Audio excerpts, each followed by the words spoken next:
Hello everyone, in today's 12th Commerce SP lecture, we are in the last chapter known as stock market. Let us move on towards the textbook. So in the last lecture, we have completed with important features of stock exchange. और वो stock exchange में पहला feature था market for securities. जो भी securities हमें पता है in the form of share, debenture, bond, है ना, तो ये सारी सिक्योरिटीज के लिए क्या है, मार्केट है। ये एक सेकेंड हैंड मार्केट है क्योंकि यहाँ पर आप डायरेक्टली कंपनी से नहीं परचेस करते जबकि इन्वेस्टर से परचेस करते हो। ठीक है, तो ये सेकेंड हैंड मार्केट बन जाता है सिक्योरिटीज का। यहाँ पर जो भी सिक्योरिटी होती है वो लिस्टेड होती है, मतलब रजिस्टर्ड होती है। आपको अगर अपने शेयर को मार्केट में डील कराना है, चाहे वो कोई भी स्टॉक एक्सचेंज हो, नेशनल स्टॉक एक्सचेंज हो, बॉम्बे स्टॉक एक्सचेंज हो, अहमदाबाद स्टॉक एक्सचेंज हो, कोई भी स्टॉक एक्सचेंज हो, ठीक है ना, तो आपको उसको क्या कराना पड़ता है, लिस्टिंग कराना पड़ता है। ऑर्गेनाइज्ड एंड रेगुलेटेड मार्केट, ये जो मार्केट है वो सिस्टमैटिक है, ऑर्गेनाइज्ड है, रेगुलेटेड है, इसके ऊपर सेबी का रूल्स एंड रेगुलेशन चलता है। ठीक है, क्या ये स्पेसिफिक लोकेशन पे है? यस, ये स्टॉक मार्केट स्पेसिफिक लोकेशन पे है। जैसे आप देखोगे बॉम्बे स्टॉक एक्सचेंज, तो आप चर्च गेट चले जाइए तो स्टेशन के बाहर ही आपको वहां पर मिलेगा, चर्च गेट स्टेशन से लगा हुआ है। और आप नेशनल स्टॉक एक्सचेंज देखेंगे तो उसका एक ऑफिस आपको जो बैंड्रा कुर्ला कॉम्प्लेक्स है उसके एरिया में मिल जाएगा, तो इसका स्पेसिफिक लोकेशन है। ट्रेडिंग ओनली थ्रू मेंबर्स, आप स्टॉक एक्सचेंज में मेंबर के थ्रू ही क्या कर सकते हो, ट्रेड कर सकते हो। चलिए अब मैनेजमेंट के बारे में जान लेते हैं। जैसे हमें पता है कि अगर एक कंपनी है, जॉइंट स्टॉक कंपनी जो होती है, उसका ओनरशिप किसके हाथ में होता है, शेयर होल्डर के हाथ में, जिन्हें हम मेंबर भी कहते हैं, है ना। और मैनेजमेंट किसके हाथ में होता है, बोर्ड ऑफ डायरेक्टर के हाथ में होता है। वैसे ही क्या स्टॉक एक्सचेंज में भी मैनेजमेंट अलग होता है, मेंबरशिप अलग होता है, वो आज हम इसमें देखने वाले हैं। तो topic is management of stock exchange. Executive committee, देखो जैसे जॉइंट स्टॉक कंपनी में क्या होता है, बोर्ड ऑफ डायरेक्टर, वैसे यहां पर क्या बोला जाता है, एग्जीक्यूटिव कमिटी। ठीक है, executive committee of stock exchange looks after the overall activities and management of the stock exchange. तो हम कंपेयर कर सकते हैं कि जॉइंट स्टॉक कंपनी में जिसे बोर्ड ऑफ डायरेक्टर बोला जाता है, उसे स्टॉक एक्सचेंज में क्या बोला जाता है, एग्जीक्यूटिव कमिटी। ठीक है, the composition, power and the name of the executive committee differs from the exchange to exchange। तो ये हो सकता है कि हर एक्सचेंज का अपना अलग एग्जीक्यूटिव कमिटी का नाम हो और उसके साथ साथ उनके पावर्स भी डिफरेंट हो। ठीक है ना। There are other supporting committees to assist the executive committee like advisory committee, listing committee. तो इसके साथ में उसके मदद के लिए और भी अलग अलग कमिटी बनाई जाती है। Organisational structure of stock exchange, तो यहाँ पर स्ट्रक्चर अगर हम देखेंगे तो क्या बताया गया है, इन इंडिया स्टॉक एक्सचेंज में be organised in one of the following three forms. तीन फॉर्म में आपको मिल सकता है। पहला, voluntary not profit making organisation. What does it mean? तो ये एनपीओ के रूप में भी काम कर सकता है, क्योंकि देखिए स्टॉक एक्सचेंज का काम क्या है, स्टॉक एक्सचेंज का काम है शेयर्स की ट्रेडिंग कराना, ना कि खुद ट्रेड करना, है कि नहीं। तो ये फैसिलिटेट करता है, ये खुद कोई प्रॉफिट जनरेट नहीं करता है। तो ये जो स्टॉक एक्सचेंज है ये एक नॉन प्रॉफिट मेकिंग ऑर्गेनाइजेशन भी हो सकता है अगर वो उस नाम से रजिस्टर होगा तो। या फिर ये एक कंपनी हो सकता है with limited liability by shares. तो शेयर्स के थ्रू ये कंपनी हो सकता है, कोई कंपनी हम क्रिएट कर सकते हैं स्टॉक एक्सचेंज की। और company with limited liability by guarantee, ये गारंटी वाली कंपनी हो सकती है। ठीक है, the Securities Contract Regulation Act 1956 provides rule for their functioning, licensing and recognition and for controlling speculation। तो यहाँ पर जो स्क्रा एक्ट है ना, स्क्रा मतलब क्या, सिक्योरिटीज कॉन्ट्रैक्ट रेगुलेशन एक्ट 1956, ये उसके फंक्शनिंग के बारे में, उसके लाइसेंसिंग के बारे में, उसके रिकॉग्निशन के बारे में और कैसे कंट्रोल किया जाए स्पेकुलेशन के बारे में रूल्स एंड रेगुलेशंस बताता है। तो देखते हैं मेंबरशिप।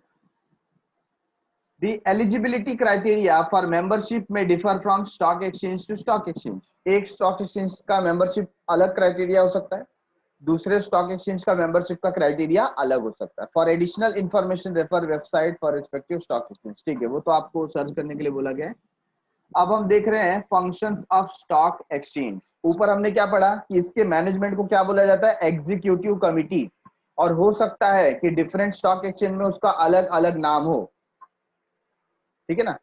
और वैसे ही मेंबरशिप का क्या क्राइटेरिया है, ये भी stock exchange to stock exchange depend करता है, बराबर है।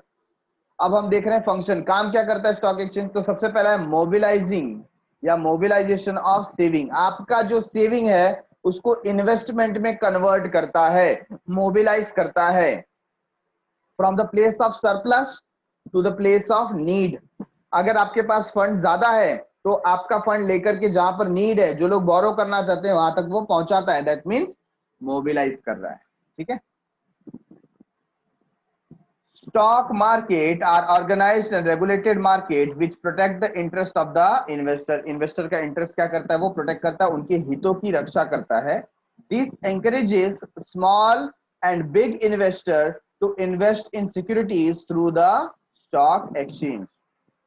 इसकी वजह से क्या होता है, जो छोटे से छोटा इन्वेस्टर भी है या बड़ा इन्वेस्टर होने दो, वो लोग क्या करते हैं, स्टॉक एक्सचेंज में ट्रेड करते हैं। अभी छोटा इन्वेस्टर क्या करता है, उसके पास बहुत ज्यादा पैसा नहीं है, तो क्या करेगा, अच्छे अच्छे कंपनी के शेयर थोड़े थोड़े परचेस करेगा। भले एक महीने में एक ही शेयर परचेस करेगा, तो 10 महीने में 10 शेयर तो होंगे, लेकिन और उसका प्राइस फ्यूचर में बढ़ेगा। तो छोटे छोटे जो ट्रेडर रहते हैं वो भी इसमें हिस्सा लेते हैं और उनके हितों की रक्षा हो इसका ध्यान रखा जाता है। It does provide a ready market for buying and selling of security. आपको कभी भी खरीदना है, आपको कभी भी बेचना है, हमेशा आपको रेडी मार्केट मिलता है। कैसा मार्केट मिलता है, रेडी मार्केट, ठीक है। तो मार्केट इज ऑलवेज रेडी, जब आप बेचना चाहो आपका प्रोडक्ट बिक जाएगा। कैपिटल फॉर्मेशन मतलब स्टॉक एक्सचेंज आपकी मदद करता है कैपिटल को फॉर्मेट करने में। अगर आप एक कंपनी बनाना चाहते हैं, पैसे कलेक्ट करना चाहते हैं, तो हमने देखा कि आप कैसे स्टॉक एक्सचेंज के थ्रू शेयर मार्केट में लॉन्च कर सकते हो, उसकी लिस्टिंग करा करके आप क्या कर सकते हो, अमाउंट गेन कर सकते हो, ठीक है ना। Investors in securities are attracted due to good returns on investment and capital appreciation. हर एक इन्वेस्टर चाहता है कि उसको अच्छा रिटर्न मिले और उसका जो पैसा उसने लगाया वो बढ़े।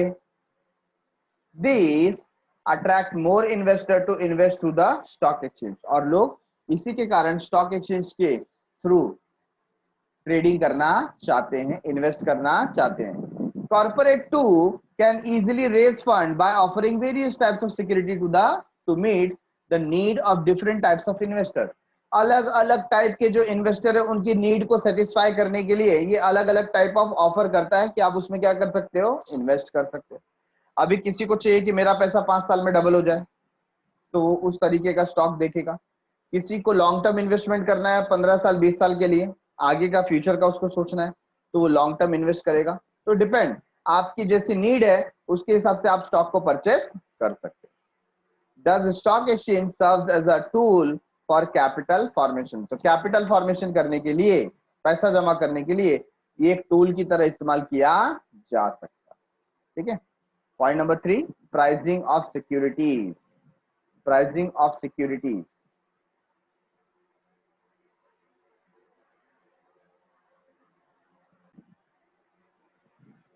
the stock market helps to value the securities on the basis of the demand and supply factor. तो जो भी हमारा शेयर है उसका करेक्ट प्राइस क्या है, ये कब पता चलता है, जब डिमांड और सप्लाई, ये जो कर्व है आपस में क्या करते हैं, इंटरसेक्ट करते हैं, है कि नहीं।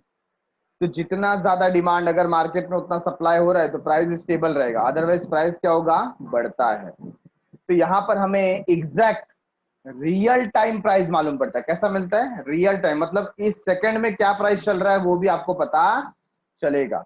With in second price change होता रहता है कि नहीं। तो स्टॉक मार्केट है, स्टॉक एक्सचेंज है, इसके लिए हमें हर एक शेयर का प्राइस तुरंत पता चल जाता है, रियल टाइम डेटा हमको मिलता है। The securities of profitable and growth oriented companies are valued higher as there is more demand for such securities. ऐसी सिक्योरिटीज का डिमांड ज्यादा रहता है, इसके लिए इनका प्राइस भी ज्यादा रहता है। The valuation of security is useful for investor, और ये जो वैल्यूएशन है ये इन्वेस्टर के लिए बहुत जरूरी है। गवर्नमेंट एंड क्रेडिटर्स, उनके लिए भी जरूरी है। The investor can know the market value of their investment, investor को पता चलता है कि मैं जो बेच रहा हूं या मैं जो खरीद रहा हूं उसका मार्केट वैल्यू क्या है। The creditors can estimate the credit worthiness of a company, अगर आप लिस्टेड हैं, आपका शेयर मार्केट में रजिस्टर्ड है, ट्रेडिंग हो रही है, तो यहाँ पर जो क्रेडिटर है उनको भी आपके ऊपर विश्वास आता है कि आपका शेयर तो क्या हो रहा है, सारे कंप्लायंसेस करता है, तभी तो उसको शेयर मार्केट में जगह मिला है कि नहीं। तो प्राइसिंग फैक्टर बहुत अफेक्ट करता है। Getting it everyone?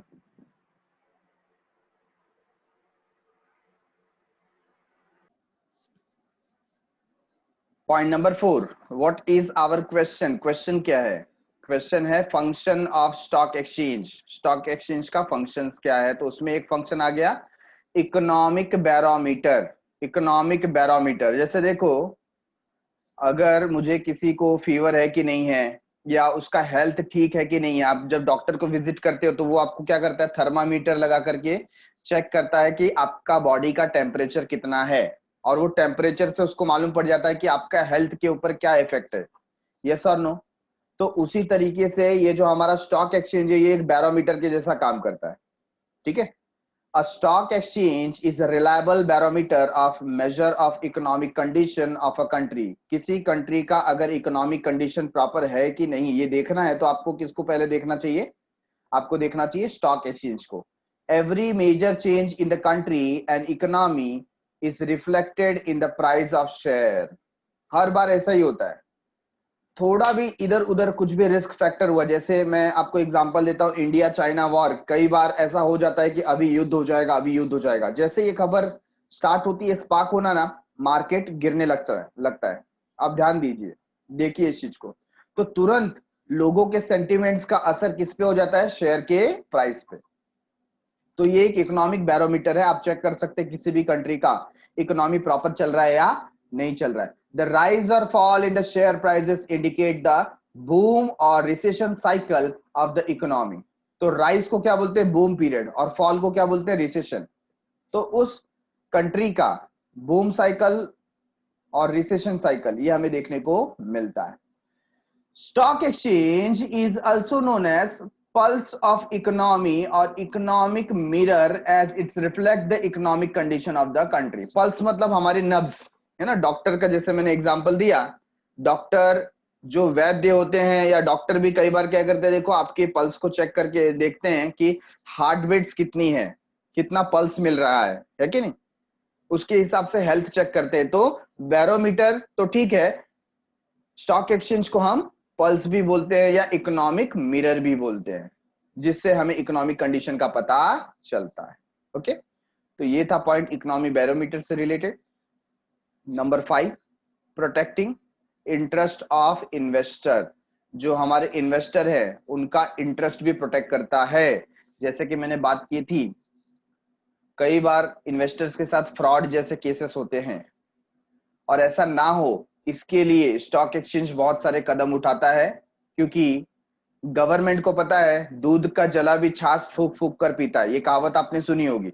तो एक बार अगर स्टॉक एक्सचेंज में किसी के साथ फ्रॉड हो गया ना तो वो खुद पैसे लगाएगा, खुद तो पैसे नहीं लगाएगा, और 4 लोगों को मना करेगा, भाई स्टॉक मार्केट रिस्की होता है, ये तो गैम्बलिंग है, ये तो जुआ है, इसमें पैसा नहीं लगाने का, है ना, ऐसा सपना मत देखो रातों रात पैसे डबल हो जाएंगे, ये सब नहीं होता, मैंने मेरे पैसे लगाए थे डूब गए। बराबर है ना? तो ये कब होता है? जब उनके साथ ऐसा कुछ फ्रॉड हो जाता है। तो उनके हितों की रक्षा हो, ये जो स्टॉक एक्सचेंजेस सिस्टमैटिकली रन करे, इसके लिए इसको रूल्स एंड रेगुलेशंस के थ्रू गुजरना पड़ता है, जो सेबी के गाइडलाइंस है उसको फॉलो करना पड़ता है। Stock exchange protects the interest of investor, investor के हितों की रक्षा करता है, उनके बेनिफिट की रक्षा करता है। Stock market only the listed securities are trade, stock exchange में सिर्फ रजिस्टर्ड जो सिक्योरिटीज होते हैं उनका ट्रेडिंग होता है। Stock exchange allow listing only after verifying the soundness of the company. Company proper है कि नहीं है वो चेक करने के बाद ही उसको स्टॉक एक्सचेंज में एंट्री मिलती है, लिस्टिंग होती है।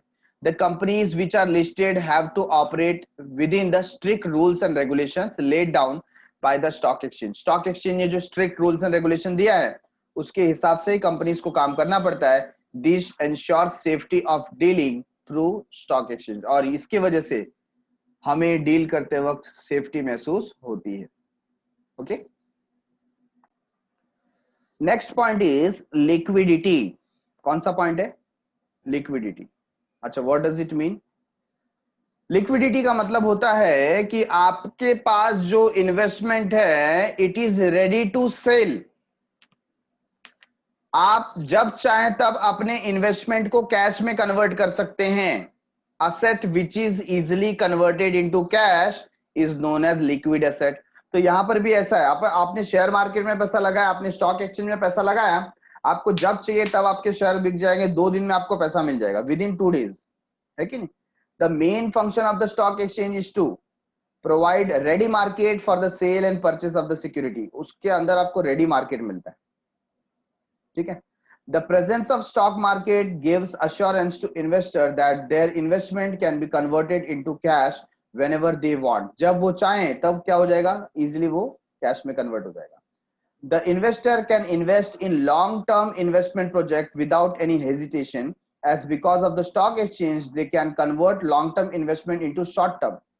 long-term investment में भी पैसा लगा दिया और जब भी उनको मार्केट से बाहर निकलना है, से शेयर बेचा और निकल के बाहर, ऐसा कर सकते हैं, या उसको वो मीडियम टर्म में कन्वर्ट कर सकते हैं, और even liquidate their investment whenever they want. जब चाहे तब वो पैसा निकाल सकते हैं। लेकिन इसमें ये बात नहीं बताया, मार्केट गिरा होगा पैसा निकालोगे तो लॉस में जाओगे। तो ये वहां पर लॉस है प्रॉफिट है वो नहीं बता रहे, ये वो बता रहे हैं कि आप जब चाहे तब पैसा निकाल सकते हो, है कि नहीं? हाँ, ये बात तो सही है, जब चाहे तब पैसा निकाल सकते हो, बट हमको ये देखना पड़ता है ना भाई, पैसा निकालने के टाइम पे हमें प्रॉफिट हो रहा है या लॉस हो रहा है। जैसे इस करंट पीरियड में अभी किसी ने 1-2 साल पहले पैसा लगाया है, इस कोरोना के पीरियड में कोई पैसा निकालेगा ना तो लॉस में जाएगा। क्यों? ऑलरेडी मार्केट गिरा हुआ है। तो गिरते हुए मार्केट में हमको पैसा निकालना नहीं चाहिए, ठीक है। बट ठीक है, इनका कथन यहाँ पे सही है कि जो लिक्विडिटी है वो तो बिल्कुल है, जब चाहे तब आप मार्केट में क्या कर सकते हो, अपने शेयर को बेच के पैसा निकाल सकते हो, ठीक है। Better allocation of capital. Capital का बेटर एलोकेशन हो रहा है। क्या हो रहा है? बेटर एलोकेशन मतलब ठीक ढंग से हमने सब में डिस्ट्रीब्यूट किया, प्रॉपर डिस्ट्रीब्यूशन। बेटर एलोकेशन मतलब proper distribution। The share of profit making companies are quoted at the higher price and are actively traded so such companies can easily raise fresh capital from stock market। तो जो बहुत अच्छा perform करने वाली company है, उनके company का जो शेयर है वो हमेशा आपको बेटर प्राइस प्रोवाइड करता है, ठीक है ना, और अच्छा प्राइस मिलता है, एक्टिवली ट्रेड किया जाता है लोगों के द्वारा, क्योंकि वहां पर उनको सबको लगता है कि ये बहुत अच्छा परफॉर्म करेगा, तो हमेशा उनके लिए मार्केट अवेलेबल रहता है, ठीक है। The prices of the securities traded in the exchange indicate the opportunity for investment. और ये जो प्राइस है स्टॉक एक्सचेंज में हमेशा हमको क्या दिखाता है? Opportunity of investment. So stock exchange facilitate allocation of investors fund to productive and profitable channel. तो आप भी क्या करते हो, आपने भी अगर गलती से ऐसे फंड में पैसा लगा दिया जहां पर आपको वो रिटर्न नहीं मिल रहा है, तो आपकी नजर हमेशा दूसरे स्टॉक पे दौड़ती रहती है, कौन सा स्टॉक मेरे स्टॉक से ज्यादा अच्छा परफॉर्म कर रहा है। तो आप क्या करते हो, इस स्टॉक से पैसा निकाल लेते हो और उस स्टॉक में पैसा लगाते हो जहां से रिटर्न्स बेटर आ रहे हैं। तो ऑटोमेटिकली यहां पर मार्केट काम कर रहा है, जहां पर ज्यादा अच्छा एफिशिएंट वर्क हमको मिल रहा है, एफिशिएंट रिटर्न हमको मिल रहा है, बेटर रिटर्न मिल रहा है, हम अपना पैसा वहां पर क्या कर देते हैं, मोबिलाइज कर देते हैं, टर्न कर देते हैं, और जहां पर जो कंपनी अच्छा रिटर्न्स नहीं दे पाती वहां से पैसा निकाल लेते हैं। यस,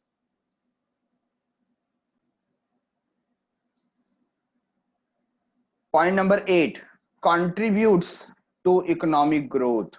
अभी ऊपर के पॉइंट सब पढ़ने के बाद तो हमको आइडिया आ गया कि कैपिटल फॉर्मेशन होता है, इकोनॉमी बैरोमीटर है, इससे फंड मोबिलाइज होता है, तो ऑब्वियसली ये इकोनॉमिक ग्रोथ में क्या करता है, कंट्रीब्यूट करता है, क्योंकि पैसा आएगा तो कंपनीज को मिलेगा, कंपनी को पैसा मिलेगा तो प्रोडक्शन होगा, प्रोडक्शन होगा तो सेल होगा, सेल होगा तो प्रॉफिट होगा, प्रॉफिट होगा तो एक्सपांशन होगा, एक्सपांशन होगा तो इकोनॉमी ग्रो होगा।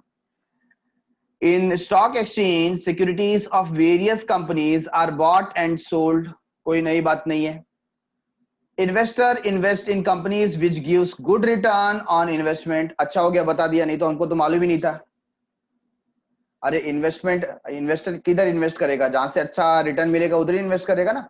Hence company to try to invest in most productive investment project, तो कंपनी भी क्या सोचती है, मेरे पास जो नंबर ऑफ प्रोजेक्ट है मेरे सामने, मैं ऐसा प्रोजेक्ट सिलेक्ट करूं जिसके अंदर ज्यादा से ज्यादा रिटर्न्स मिले, तो वो लोग भी हमेशा बेस्ट अपॉर्चुनिटी की ताक में रहते हैं। These leads to capital formation as well as economic growth, और इसकी वजह से क्या होता है, कैपिटल फॉर्मेशन भी होता है और इकोनॉमिक ग्रोथ भी होता है। Number 9, providing scope for speculation. Speculation का मतलब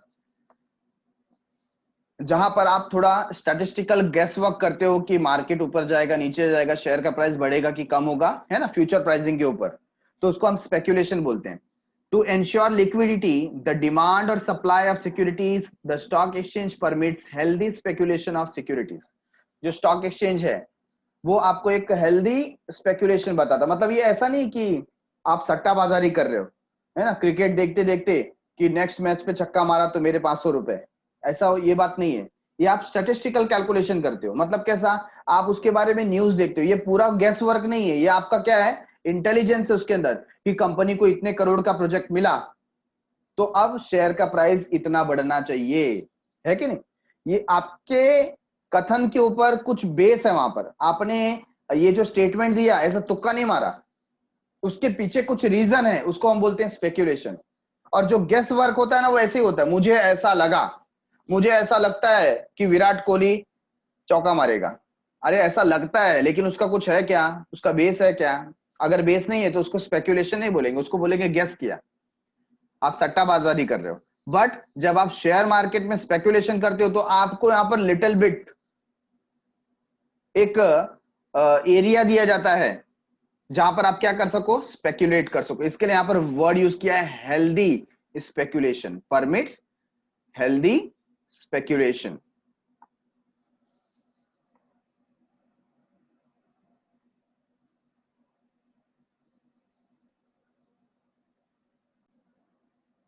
point number 10, promotes the habit of saving and investment.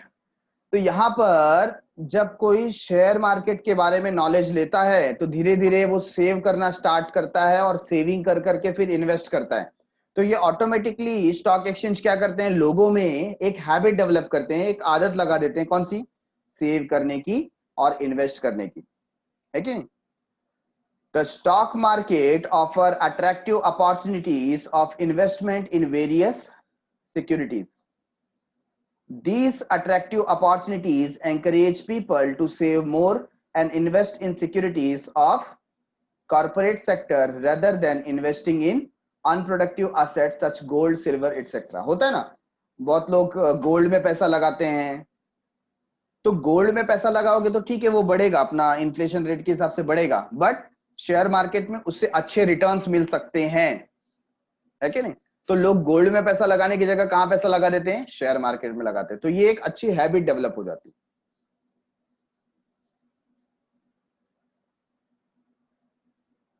Now we have some famous stock exchanges. India में कौन से जो बड़े स्टॉक एक्सचेंज है, मेजर स्टॉक एक्सचेंज, उसके बारे में हम थोड़ा सा नॉलेज लेंगे इन शॉर्ट। तो उसमें सबसे पहला नाम आ जाता है बॉम्बे स्टॉक एक्सचेंज, बीएससी, ठीक है ना, क्या नाम आ जाता है, बीएससी का। So Bombay Stock Exchange was set up in 1875. कब सेटअप हुआ था, 1875, 1875। सोचो, है ना, लगभग 145 ईयर्स बैक, 145 साल हो गए।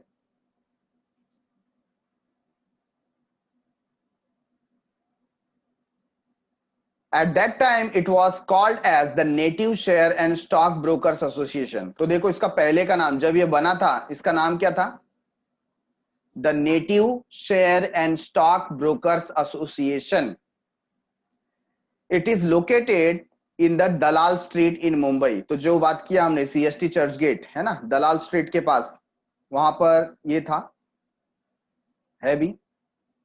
It is Asia's first stock exchange.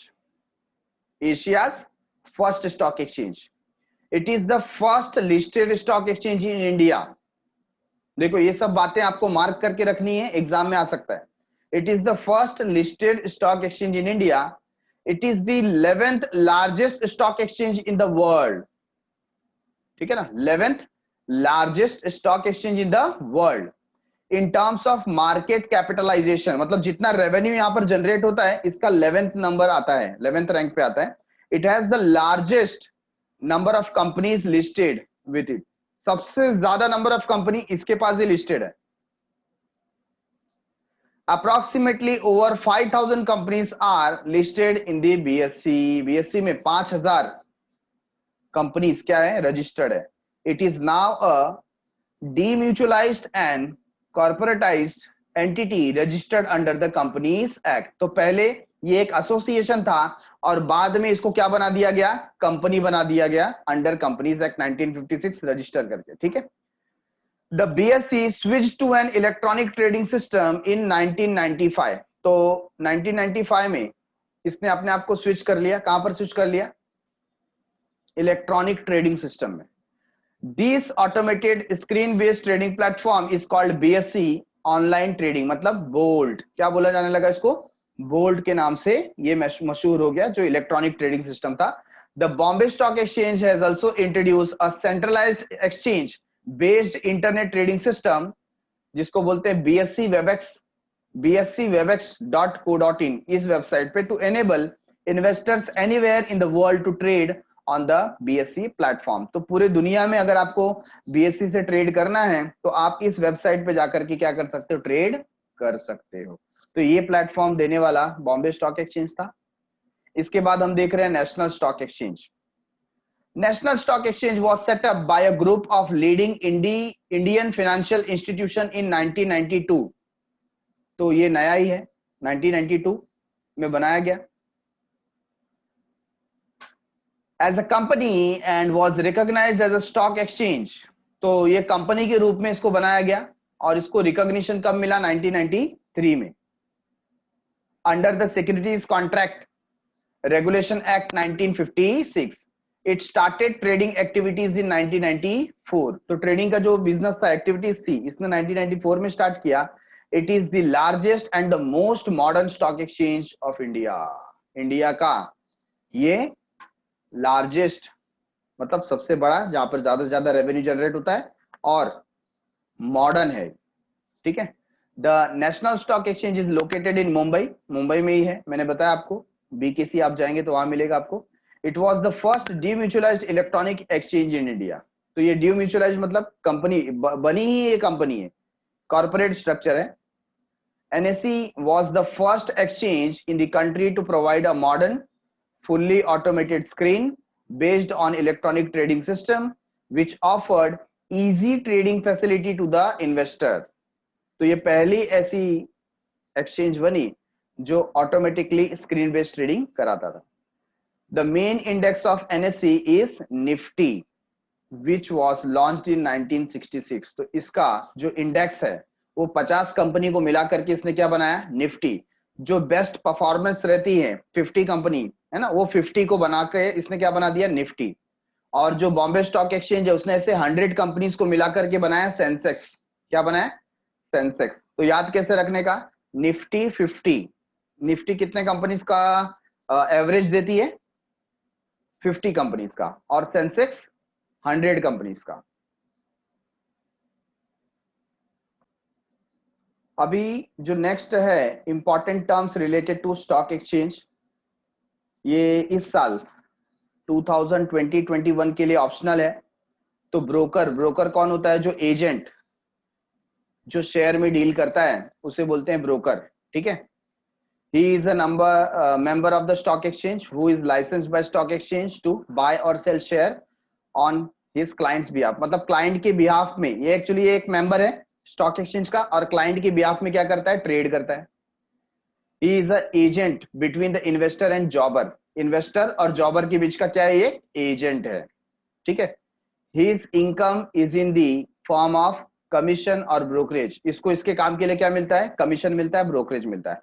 अब ये जो जॉबर आया, तो जॉबर कौन होता है, a jobber is a dealer in stock exchange who carries on trading on securities in his own name, खुद के नाम पे वो बिजनेस करता है, ठीक है ना। हाँ, वो मतलब किसी और के नाम पे ट्रेड कर सकता नहीं है। he buys securities as an owner and sells them at a higher price, owner के तरीके से वो सिक्योरिटीज परचेस करता है और हाई प्राइस पे सेल करता है। The profit he makes is his income, इसका इनकम क्या होता है, जो वो प्रॉफिट कमाता है। he is a professional speculator in the stock exchange, he is not permitted to deal with investors directly, investors के साथ ये डायरेक्टली डील नहीं कर पाता, इसके लिए इसको रखा जाता है एजेंट को, और एजेंट कौन है, ब्रोकर। तो अगर जॉबर को इन्वेस्टर के साथ डील करना है तो बीच में किसको लाना पड़ेगा, ब्रोकर को लाना पड़ेगा, who is known as agent, ठीक है। इसके बाद है नेक्स्ट बुल। बुल हमने देखा, जो बॉम्बे स्टॉक एक्सचेंज है उसके नीचे आप देखेंगे तो एक बुल का स्कल्पचर बनाया हुआ है। तो बुल मतलब क्या होता है, जो तेजी वाला। ऐसे जो ब्रोकर होते हैं, ऐसे जो ट्रेडर होते हैं जो बढ़ते हुए मार्केट में पैसा लगाते हैं, है ना, उसको हम बोलते हैं बुल, मतलब तेजी वाला। A bull is a speculator who expect the price of a share to rise, वो सोचता है कि पैसा और बढ़ेगा, बढ़े बढ़े बढ़े, है ना। और जैसे ही पैसा एकदम जैसे शेयर एकदम पीक पे आ जाता है तो वो शेयर को क्या कर देता है, बेच देता है और पैसा कमा लेता है। तो कम प्राइस पे खरीदता है और ज्यादा प्राइस पे सेल करता है। वैसे ही होता है बियर। बियर क्या होता है, बियर मतलब भालू। अभी भालू का जो नेचर है वो कैसा है, भालू देखो कभी किसी पे हमला करता है तो उसको अपने पंजों से दबा देता है। मतलब यहाँ पर शेयर मार्केट गिरता है तो उसको बोलते हैं बियर, मंदी वाला। अब bear is a speculator who expect fall in the price. तो यहाँ पर ये जो बियर है वो हमेशा सोचता है पैसा भाव गिरेगा गिरेगा गिरेगा। तो गिरते हुए मार्केट से कैसे पैसा कमाना है वो बियर को मालूम है, ठीक है। Hence, he sells his securities at the prevailing price to avoid loss as he expect further. मतलब वो क्या करता है, मार्केट जैसे गिरना शुरू हुआ ना, वैसे वो सारे शेयर क्या कर देगा, बेच देगा, ठीक है ना। और फिर क्या करेगा, bears actions leads to lowering the price of securities as there is excess of sales over purchase. तो जितने भी बियर रहते हैं वो सब के सब एक साथ ना बेचना चालू करते हैं, और बेचना चालू करते हैं तो मार्केट में सप्लाई बढ़ जाता है और डिमांड कम हो जाता है। और जैसे डिमांड कम हो गया, सप्लाई बढ़ गया, तो क्या हो जाता है, प्राइस गिर जाएगा, और गिरे हुए प्राइस पे वो क्या करेंगे, फिर परचेस कर लेंगे। Getting it. तो इस तरीके से क्या करते हैं, वो कमाते हैं। फिर है स्टैग। स्टैग कौन होता है, a stag is a member who buys new issue of securities from primary, मतलब जो आईपीओ परचेस करता है। क्या परचेस करता है, आईपीओ। और जैसे उसका लिस्टिंग हो जाता है वैसे वो बेच देता है। तो ऐसे स्पेक्युलेटर्स, ऐसे इन्वेस्टर जो सिर्फ आईपीओ परचेस करते हैं, बाकी कहीं पर भी वो पैसा नहीं लगाते, उनको बोला जाता है स्टैग, ठीक है। Next is lame duck. Lame duck कौन है, lame duck is a bear broker whose expectation have gone wrong. ऐसा बेयर ब्रोकर है जो सोच रहा था मार्केट गिरेगा गिरेगा, लेकिन मार्केट अचानक बढ़ने लगा, and makes a loss in his dealing, और उसकी वजह से उसको क्या हो गया, लॉस हो गया। In other word, he had expected the price of security to fall but instead the price gave have gone up, है ना। तो उस जिस ऐसा जो बेयर ब्रोकर जिसका एक्सपेक्टेशन रॉन्ग हो गया, उसको हम क्या बोलते हैं, लेम डक। फिर है वॉल्व। वॉल्व क्या होता है, a broker who is a smart speculator, he is quick to judge the trend in the market and trade quickly thereby making profit। तो उसको तुरंत का तुरंत पता चलता है कि मार्केट का ट्रेंड कैसा है, उसको हम बोलते हैं वोल्फ, ठीक है। अब ये दूसरे सब पॉइंट है, सेटलमेंट मतलब T+2 डेट। जैसे ही आप शेयर वगैरह परचेस करते हो और आपको डिलीवरी चाहिए तो डिलीवरी आपको 2 दिन के बाद मिलती है, एक्चुअल शेयर, ठीक है ना। बाकी आपको इंट्राडे करना है तो आप सेकंड बेसिस पे भी कर सकते हैं, अभी खरीदा अभी बेचा भी कर सकते हैं, लेकिन आपको डिलीवरी चाहिए, आपको आपके अकाउंट में शेयर चाहिए, तो वो 2 दिन के बाद मिलता है। जिस दिन आपने ट्रेड किया उसको बोलते हैं T+2 डेज। कॉन्ट्रैक्ट नोट मतलब जैसे बैंक में पैसा जमा करने जाते हैं तो आपको पासबुक लिख के देना पड़ता है, सॉरी आपको पेइंग स्लिप भर के देना पड़ता है, है कि नहीं? वैसे ही अगर आप कोई शेयर बेचते खरीदते हो तो आपको कॉन्ट्रैक्ट नोट लिख करके देना पड़ता है डीपी को, डिपॉजिटरी पार्टिसिपेंट को। Next is trading ring. Trading ring पहले होता था जहां पर लोग एक सर्कल में खड़े होकर के बोली लगाते थे, है ना, जहां पर मतलब इंटरनेट का सिस्टम नहीं था, तो लोग खुद जाते थे बॉम्बे स्टॉक एक्सचेंज में, उनके एजेंट जाते थे और एक पर्सन बेंच पे खड़ा होकर के बोली लगाता था, ऑक्शन, और लोग क्या करते थे, अपना अपना ऑक्शन का प्राइस बताते थे, उसको बोला जाता था trading ring. Insider trading. Insider trading मतलब क्या होता है, जो कंपनी के इंपॉर्टेंट लोग हैं, अगर वो कंपनी की इंपॉर्टेंट इंफॉर्मेशन बाहर शेयर करते हैं और उसकी वजह से ट्रेड करके फायदा कमाते हैं, इसको बोला जाता है इनसाइडर ट्रेडिंग, और ये इलीगल है। क्या है ये? इलीगल। इनसाइडर ट्रेडिंग नहीं करनी चाहिए, आपको कंपनी का कॉन्फिडेंशियल इंफॉर्मेशन लीक नहीं करना चाहिए, और इसके थ्रू अगर आप पैसा कमा रहे हो तो आप फ्रॉड के नाम पर पैसा कमा रहे हो तो आपको जेल हो सकती है, ठीक है। Day trading. डे मतलब वही बात हो गया, इंट्राडे। डे मतलब आज आज खरीदा और आज ही बेचा, ऐसा जब आप करते हैं तो उसे बोलते हैं डे ट्रेडिंग। सेंसेक्स की बात हमने देखी कि 100 कंपनीज का जो एवरेज निकलता है, जिसको किसने बनाया, बीएससी ने, उसको सेंसेक्स बोलते हैं। और निफ्टी, निफ्टी यहाँ पर 30 लिस्टेड कंपनीज का स्टॉक यहाँ पर बना के देती है, बराबर है। Rally, if the Sensex or Nifty moves in upward direction over a period of 14 to 20 trading session, it is called as rally. Bulls are active during this market, तो उसे रैली बोलते हैं। मतलब 14 से 20 जो ट्रेडिंग सेशन है उसमें वो अपवर्ड मूवमेंट दिखा रहा है तो उसको रैली बोलेंगे, और डाउनवर्ड मूवमेंट दिखा रहा है तो उसको क्या बोलेंगे, क्रैश, ठीक है। Market capitalisation. What is market capitalisation? It is the total value of companies outstanding, मतलब share issued multiply by its current market price. मतलब आपका टोटल नंबर ऑफ शेयर कितना है और उसका करंट मार्केट प्राइस क्या है, उससे जब हम मल्टीप्लाई करते हैं तो उसका नेटवर्थ निकलता है, बराबर है, उसको बोलते हैं मार्केट कैपिटलाइजेशन। तो टोटल नंबर ऑफ शेयर आपके सपोज कितने हैं, 1 लाख, और उसका फेस वैल्यू था 10 रुपीज, ठीक है ना, तो वो कितना हो गया, 10 lakh rupees.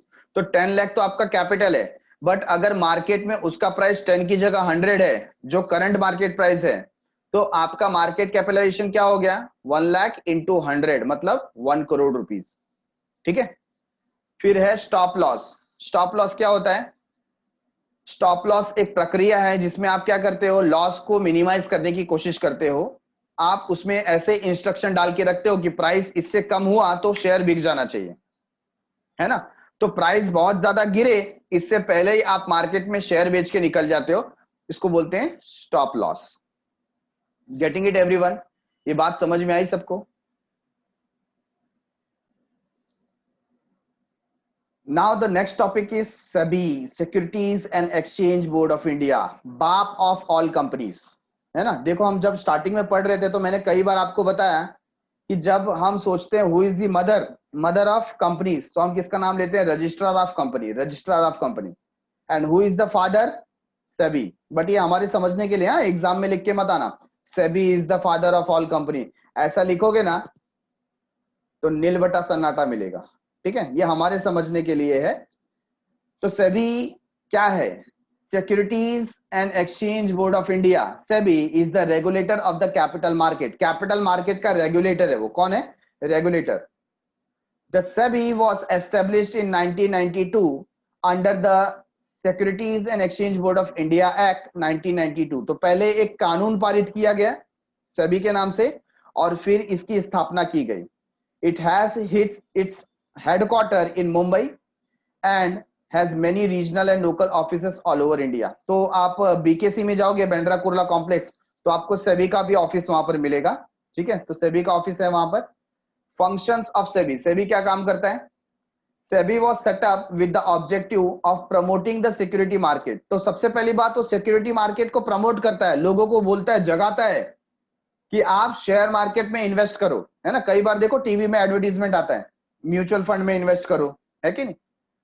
Protecting the interest of investor in the securities market, और जो इन्वेस्टर है उनके हितों की रक्षा करता है, उनके साथ कहीं कुछ फ्रॉड ना हो जाए। And to regulate the security market, और जो सिक्योरिटी मार्केट है उसके ऊपर रूल्स एंड रेगुलेशंस लगाता है। ये काम है सेबी का, मतलब टोटल कंट्रोल। तो पहली बात क्या बता दिया, पहली बात ये प्रमोट करता है, नंबर 2 प्रोटेक्ट करता है interest of the investor, number 3 regulate करता है सिक्योरिटी मार्केट। ठीक है, SEBI issues rules and regulation to followed by the issuer of the security। rules and regulation provide करता है the market intermediaries and the investors। तो देखो सबको कंट्रोल कर रहा है, चाहे वो कंपनी हो issuer of the security, चाहे वो एजेंट्स हो ब्रोकर हो या वो इन्वेस्टर हो, सबके ऊपर उसके रूल्स एंड रेगुलेशन लागू होते हैं। It is a regulator of all stock exchange in India. इसको क्या कहा जाता है, regulator of all stock exchange. तो क्या फंक्शंस है, सेबी क्या काम करता है, शॉर्ट में देख रहे हैं हम लोग। पहली बात protect the interest of the investor, ये हमने देखा, इन्वेस्टर्स के हितों की रक्षा करता है, उनके साथ फ्रॉड नहीं होना चाहिए। Promote the development of the security market, security market develop होना चाहिए, ज्यादा से ज्यादा लोग शेयर में इन्वेस्ट करने चाहिए, ये इसका ऑब्जेक्टिव है। To regulate the business in stock exchange and any other security market. तो स्टॉक एक्सचेंज या सिक्योरिटी मार्केट में बिजनेस कैसा होना चाहिए, रेगुलेटेड होना चाहिए, मतलब as per the rules and regulation. To registered and regulate the working of stock broker, देखो सिर्फ कंपनीज नहीं, स्टॉक ब्रोकर भी उसके रूल्स एंड रेगुलेशन के अंडर में आ जाएंगे। सब broker, share transfer agent, banker to an issue, trustee of the trust deeds, registrar to an issue, merchants, banker, underwriter and such other intermediaries who may be associated with the security market। जो कोई भी share market से security market से जुड़ा है सबके ऊपर सेबी का कंट्रोल होता है। किसका कंट्रोल होता है, सेबी का कंट्रोल होता है। To registered and regulate the working of the depositories, depositories NSDL and CDSL India में, तो जो भी डिपॉजिटरीज हैं या डिपॉजिटरी पार्टिसिपेंट्स हैं या कस्टोडियन ऑफ सिक्योरिटीज हैं या फॉरेन इंस्टीट्यूशनल इन्वेस्टर हैं या क्रेडिट रेटिंग एजेंसी हैं, इनके ऊपर भी सेबी का कंट्रोल होता है। इसके लिए वो मैं बोलता हूं सेबी इज बाप of all company. To register and regulate the working of venture capital fund, मतलब ऐसे इंस्टीट्यूट जो सीड कैपिटल देते हैं, इनिशियल कैपिटल देते हैं, and collective investment scheme including mutual fund. देखो म्यूचुअल फंड को भी उसने नहीं छोड़ा, म्यूचुअल फंड के ऊपर भी उसने रूल्स एंड रेगुलेशन लगा दिया है। To promote and regulate self regulatory organisation, ऐसे ऑर्गेनाइजेशंस को प्रमोट किया जिनका खुद का बायलॉज होता है। क्या होता है बायलॉज, मतलब वो खुद के रूल्स एंड रेगुलेशन के हिसाब से काम करने वाले सेल्फ रेगुलेटरी ऑर्गेनाइजेशन को वो प्रमोट करता है।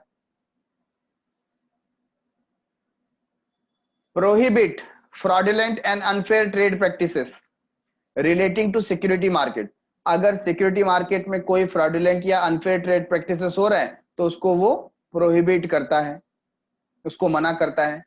Promote investors education and training of intermediaries of security market, तो वो टाइम टू टाइम सबको क्या करता है, इन्वेस्टर्स को एजुकेट करने के लिए एडवर्टीजमेंट या ट्रेनिंग प्रोग्राम चलाता है। साथ ही साथ हमारे जो एजेंट्स है, इंटरमीडिएरीज है, बिचौलिए हैं, उनके लिए भी ट्रेनिंग प्रोग्राम चलाता है, उनको ट्रेनिंग देता है कि हम कितनी अच्छी सर्विस अपने क्लाइंट्स को दे सकते हैं। ठीक है, and the last one prohibit insider trading in the securities.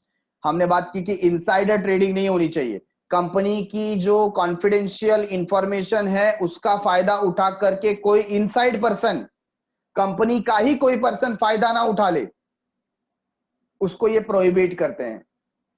For example, अगर मैं विप्रो कंपनी में मैं सेक्रेटरी हूं और मुझको मालूम है कि कंपनी को ना बहुत बड़ा कॉन्ट्रैक्ट मिलने वाला है, तो मैं अपने दोस्त को फोन लगाता हूं, मैं बोलता हूं कि एक काम कर, विप्रो कंपनी का ना ज्यादा से ज्यादा शेयर खरीद ले और जब मैं बोलूंगा ना तभी बेच देना, और जो भी प्रॉफिट होगा 50-50, आधा तेरा आधा मेरा। ये मैं क्या कर रहा हूं, मैं ये इनसाइडर ट्रेडिंग कर रहा हूं, क्योंकि मुझे पता है कि कंपनी का शेयर कब बढ़ने वाला है। जैसे ही कॉन्ट्रैक्ट की बात मार्केट में न्यूज की तरह फैलेगी, आग की तरह फैलेगी, प्राइस बढ़ने लगेंगे, और जैसे प्राइस पीक पे जाएगा ना, मैं मेरे फ्रेंड को बोल दूंगा बेच डाल, और वो बेच देगा, तो उसको जो पैसा होगा हम दोनों 50-50 कर लेंगे। लेकिन ये बात अगर सेबी को पता चल गई तो जितना आपने पैसा कमाया है उसका 2 से 3 गुना आपको फाइन भरना पड़ेगा और जेल भी जाना पड़ेगा।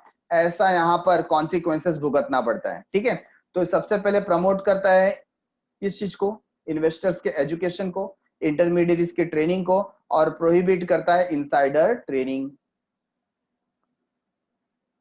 सो हमने ये पर्टिकुलर चैप्टर आज फिनिश किया। इसका प्रिपरेशन आप कीजिए।